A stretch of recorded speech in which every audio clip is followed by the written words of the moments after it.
தம்பி இன்னைக்கு ஏதாவது செய்தி உண்டா? சிறப்பு தகவல் ஏதாவது உண்டா மக்களுக்கு? இன்னைக்கு நல்ல ஒரு தகவல் இருக்குங்க. அதாவது இளைஞர்களோட எழுச்சி எந்த மாதிரி இருக்கும் அப்படின்றது ஒரு உதாரணமா நேபாளம் வந்து இப்போ அமைஞ்சிருக்கு.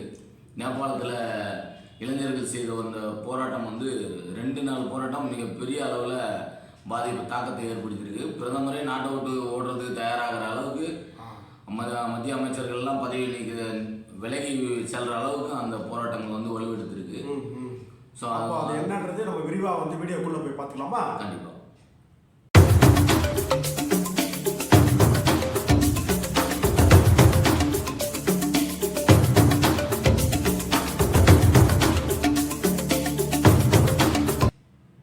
சொல்லுங்க, என்ன நடந்தது? என்ன பிரச்சனை நேபாளத்தில்? ஆமாம், நேபாளத்தில் கிட்டத்தட்ட ஒரு 26 சமூக ஊடகங்களை வந்து தடை பண்ணியிருக்காங்க. இந்த ஃபேஸ்புக், இன்ஸ்டாகிராம் அது போல கூகுள் எல்லாத்தையும் தடை பண்ணியிருக்காங்க. ஏன்னா சமூக விரோத தகவல்கள்லாம் அதில் வந்து பரிமாற்றம் நடக்குது, வதந்திகள் பரவுது அப்படின்னு சொல்லி தடை பண்ணியிருக்காங்க. அப்படி தடை பண்ணதுன்னா வந்து இப்போ வந்து மாணவர்கள் சொல்லக்கூடாதுங்க, குழந்தையே சொல்லலாம்.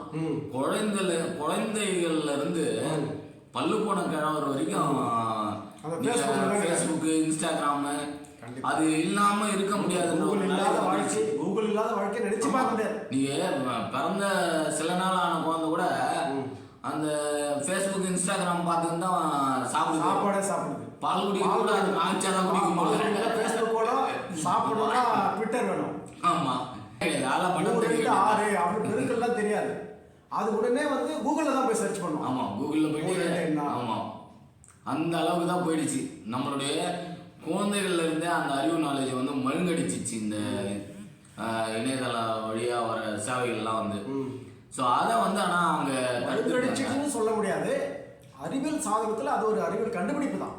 இல்லை எல்லாத்துக்கும் அதுக்கு போய் அடிக்ட் ஆகிறான். இவன் தான் போய் சொந்த மூளையை விட்டுட்டு இவன் போய் சமூக ஊடகத்தில் போய் தஞ்சப்படறே தவிர கண்டுபிடிச்ச கருவிகள் நல்ல விஷயம் தான். ஆமாம், கருவி நல்ல விஷயம் தான். ஆனால் இவன் தான் அதில் போய் அடிக்ட் ஆகிறான். அதுக்கு அடிக்ட் ஆகிறான். இவரோட சொந்த மூளையே யூஸ் பண்ண மாட்டான். இன்னும் கொஞ்ச நாள் ஆச்சுன்னா ஏதாவது கூகுளில் போய் கேட்பான்.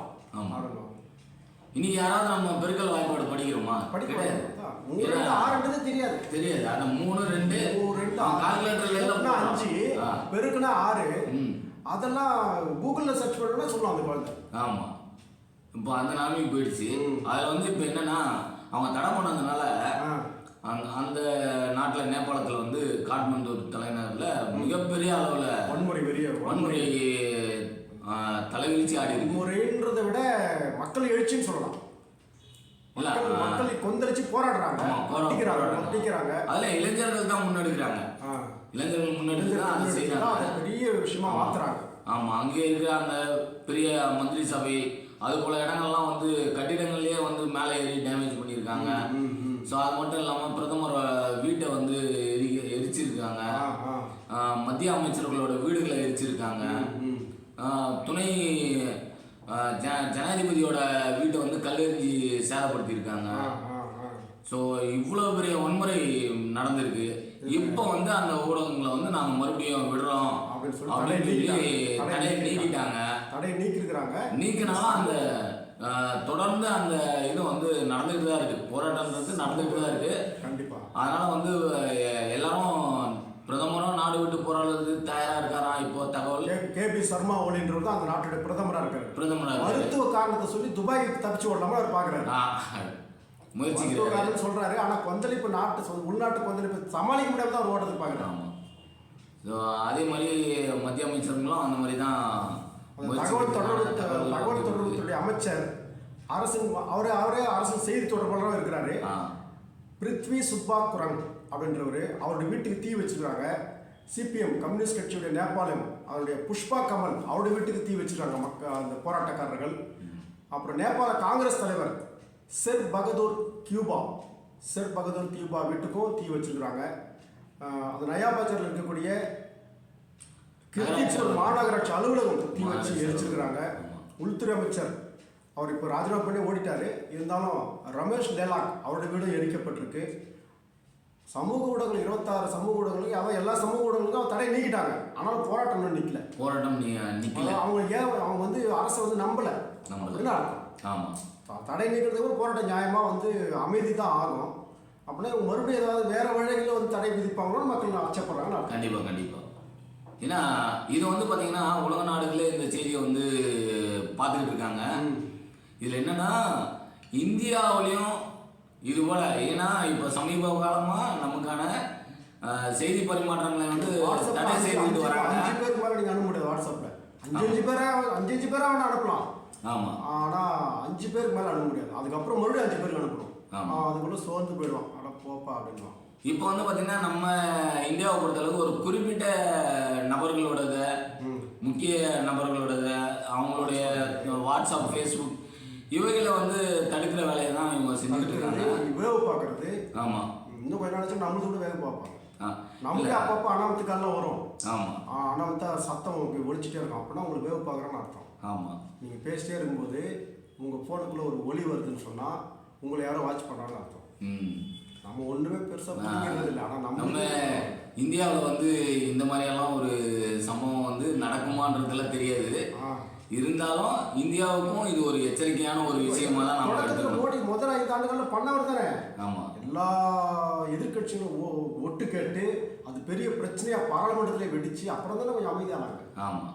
அந்த அளவுக்கு பயம். ஏன்னா இவங்க பாசிஸ்ட் சக்தியில் இருக்கிறதுனால, ஜனநாயகத்தை மறுக்கக்கூடியல இருக்கிறதுனால எதிர்கட்சி மேலே அவ்வளோ பயம் தனக்கு எதிராக. ஆனால் அந்த சமூக ஊடக வரலாறுன்னு ஒன்று பார்த்தணும் நம்ம தம்பி. அது வந்து அன்னைக்கு முன்னாடி ஒரு பத்திரிகையில் ஒருத்தருடைய கட்டுரை வரணும், ஒரு கதை வரணும், அவருடைய ஒரு படம் வரணும், ஒரு கருத்து படம் வரணும், ஒரு கார்ட்டூன் வரணும்னா ரொம்ப போராட்டம். காலத்தில் நீங்கள் என்னதான் அனுப்பினாலும் அந்த பத்திரிக்கையாளர் போட மாட்டான். ஆனால் இன்னைக்கு நீங்கள் நினைக்கிற கருத்தை இப்போ பாருங்கள், நாம் 2 பேரும் சேர்ந்தோம் ஒரு யூடியூப்ல வீடியோவை பேசி மக்களுக்கு கருத்தை சொல்கிறோம். இந்த ஒரு வசதி வாய்ப்பு இன்னைக்கு வந்து அறிவியல் நம்ம கொடுத்துருக்கு. எல்லார் கையிலும் இன்னைக்கு கூட வந்திருக்கு. இப்போ நாட்டில் இருக்கிற எல்லார் கையிலும், அறிவாளி சாதாரண மக்கள் கையில் எல்லார் கையிலும் கூட வந்திருக்கு. இன்னைக்கு செல்போன் வச்சிருக்கவங்கலாம் அவங்களே ரிப்போர்ட். ஆமாம், அவங்கவுங்க செல்போனை வச்சு அதுதான் திமுக சொல்லுது. உங்கள் கையிலே செல்போன் இருக்குது, எதிரி வந்து 1000 கருத்தை பரப்புறான், நீங்கள் உண்மையான கருத்தை பரப்புங்கன்றான். நாம் இதை தொடங்குறது நோக்கமே அதுதான். கண்ட குப்பையெல்லாம் வந்து விழுது யூடியூப்ல. ஒரு சரியான கருத்தை சொல்றதுக்கு, ஒரு தரமான யூடியூப் சேனல் நடத்துறதுக்கு இன்னைக்கு ஆளே கிடையாது நாட்டில்.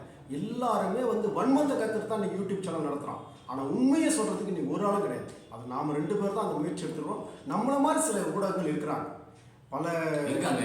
பல தோழர்கள் அந்த அற்புதமான வேலையை செய்கிறாங்க. அவங்கள ஒரு அணியாக தான் நாம் இருக்குன்னு நினைக்கிறோம். நம்மளுடைய பேச்சில் கண்ணியம் இருக்கும், நம்ம கொடுக்குற செய்தியில் கண்ணியம் இருக்கும், மக்களுக்கு உண்மையான செய்தியை கொண்டு போய் சேர்க்கின்ற நோக்கத்தை தான் நாமே தொடங்கியிருக்கிறோம். இது மாதிரி சிந்தனை உள்ளவங்க இன்னும் நீங்களும் யூடியூப் சேனல் தொடங்குங்க. இந்த பாசிச சக்திகளுக்கு எதிராக தொடர்ந்து ஒரு ஜனநாயகத்தை இந்த நாட்டில் நிலைநாட்டக்கூடிய வகையில் இன்னைக்கு அறிவியல் நம்ம கொடுத்துருக்கக்கூடிய இந்த சமூக ஊடகம் என்கின்ற யூடியூப், கூகுள், இங்கே இருக்கக்கூடிய ஃபேஸ்புக், ட்விட்டர் எல்லாத்துலையும் உங்களுக்கு கருத்துக்களை போடலாம். நீங்கள் ஒரு சேனலை உருவாக்கிட்டீங்கன்னா அந்த சேனலை கொண்டு போய் அந்த லிங்க்கை கொண்டு போய் நீங்கள் எல்லா சமூக ஊடகத்துலையும் போடலாம். சமூக ஊடகத்தை முடக்கிய நேபாள அரசை வன்மையாக கண்டிப்போம். இந்த நேரத்தில் அந்த போராடக்கூடிய இளைஞர்கள் அவங்க ஒரு கட்டுப்பாடு இல்லாமல் வன்முறையாக மாறுது. அந்த வன்முறைக்கு வித்திட்டதே அரசாங்கம் தான். இந்த நேபாள அரசு இந்த நேரத்தில் கண்டிப்போம். சமூக ஊடகங்கள் மக்கள் கையில் இன்னைக்கு ஒரு கருத்து சொல்லக்கூடிய சுதந்திரத்தை கொடுத்துருக்கு. அதையும் நாம் இந்த நேரத்தில் புரிஞ்சுக்கணும். நீங்கள் என்ன நினைக்கிறீங்க இந்த சமூக ஊடகங்கள் அந்த போராட்டம் நேபாளத்தை பற்றி? அதுதான் நேபாள இன்னைக்கு நடந்துகிட்டு இருக்க நேபாள போராட்டம் வந்து பார்த்தீங்கன்னாக்கா ஒரு பெரிய புரட்சின்னு தான் சொல்லணும். கண்டிப்பாக. ஏன்னா ஒரு அரசை எதிர்த்து மக்களுடைய கருத்து சுதந்திரத்துக்கு ஆதரவான ஒரு புரட்சி. ஆமாம், புரட்சி தான் சொல்லணும். ஏன்னா நீங்கள் சொன்ன மாதிரி இதுக்கு முன்னாடி ஒரு 20 வருஷம் முன்னாடியெல்லாம் எந்த ஒரு செய்தியும் வந்து பேப்பர் வாயிலாக காலையில் டீ கடைக்கு போனால் தான் பார்க்க முடியும். ஸோ அப்படி தான் இருந்தது. ஆனால் இன்னைக்கு அடுத்த நொடியே பார்க்குறோம். அவருடைய சிந்தனையை உடனே போட்டுறோம் ஃபேஸ்புக்கில். ஆமாம், உடனே வாட்ஸ்அப்பில் போட்டுறோம். இப்போ நேபாள செய்தியை கூட பாருங்க, இது 1 மணி நேரத்துக்கு உள்ள வந்த செய்தியை தான் நம்ம இப்போ பேசிக்கிட்டு இருக்கோம். ஆமாம். ஸோ அப்படின்னும் போது சார் 1/2 மணி நேரத்துக்கு முன்னாடி வந்து செய்தி, 1 மணி நேரத்துக்கு முன்னாடி செய்தி நம்ம உடனே மக்களுக்கு உடனே நம்ம பார்த்து தெரிஞ்சுக்கிறோம். ஸோ இந்த செய்தி வழி என்பது பல வகையாக பிரிந்திருக்கிறது. இந்த செய்தி வழியை முடக்கினால் என்ன நடக்கும் என்பதற்கு நேபாளமே ஒரு உதாரணமாக இருக்கிறது. நேபாளத்தில் போகம் வந்தாலும் அடுத்த 1/2 மணி நேரத்தில் செய்தி வந்துடுது. அடுத்த சில நிமிடங்களில் செய்தி வந்துடுது.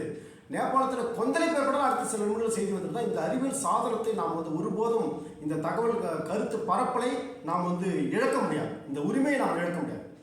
ஒரு நாட்டில் நேபாளத்துக்கு உதவி தேவை, தமிழக முதல்வர் உதவி செய்யணும்னு நினைக்கிறாரு, இந்திய அரசு உதவி செய்யணும்னு நினைக்குது. இந்த தகவல் தொடர்பு இருந்தால் தானே பண்ண முடியும். இந்த சமூக ஊடகங்கள் இருந்தால் தானே பரவ முடியும். வதந்தி ஒருத்தன் பரப்புறான்னா அவனுக்கு என்னென்ன தண்டனை கொடு, அதை பற்றி நான் பேசுறது நாங்கள் வரல. வதந்தி பரப்புறான்னா அவனை கண்டுபிடி, கண்டுபிடிக்க முடியல. அதை மட்டும் முடக்கணுமே தவிர அவனுடைய இமெயில் ஐடி, அவனுடைய அவனுடைய ஃபோன் நம்பர் எல்லாத்தையும் தெரிஞ்சுட்டு சமூக ஊடகத்தில் ஒருத்தர் அக்கௌண்ட் தொடங்க முடியும். யாரோட தொடங்கி கொடுப்போம், நான் ஃபேஸ்புக் அக்கௌண்ட்டு ஒரு அவருடைய முகவரி, ஆதார் கார்டு, அவருடைய ஃபோன் நம்பர் இல்லாமல் தொடங்க முடியாதுல்ல. அப்போ அதுக்கு நீங்கள் என்னோட தடை விதிச்சிங்க, அது ரெஸ்ட்ரிக்ஷன் கொடுங்க, அது கட்டுப்பாடு எழுதிங்க. அதை பற்றிலாம் நாம் வந்து தவறு சொல்லலை. ஆனால் சமூக ஊடகத்தை தடை பண்ணுறதுக்கு தான் தவறுன்னு சொல்கிறேன். ஆமாம். அதே மாதிரி உங்களில் யாரேனும் யூடியூப் சேனலில் எங்களோட பேசணும், எங்களோட கருத்து கலந்துரையாடணும், எங்களோட வந்து ஆலோசனை சொல்லணும், எங்களுக்கு கருத்து சொல்லணும்னு எங்களை தொடர்பு கொள்ளுங்கள். நீங்களும் தனிப்பட்ட முறையில் யூடியூப் சேனலை தொடங்குவதற்கும் நாங்கள் வழிகாட்டுகிறோம். தொடர்ந்து பயணிப்போம். அடுத்த ஒரு நல்ல செய்தியோடு சந்திக்கும் மக்களை. கண்டிப்பாக நன்றி. தொடர்ந்து வணக்கம். சப்ஸ்கிரைப் செய்து வைத்துக் கொள்ளுங்கள். இந்த எளிய எங்களது முயற்சியை ஆதரியுங்கள். நன்றி, வணக்கம். மறக்காம சர்ப்ரைஸ் பண்ணுங்க. தேங்க்யூ.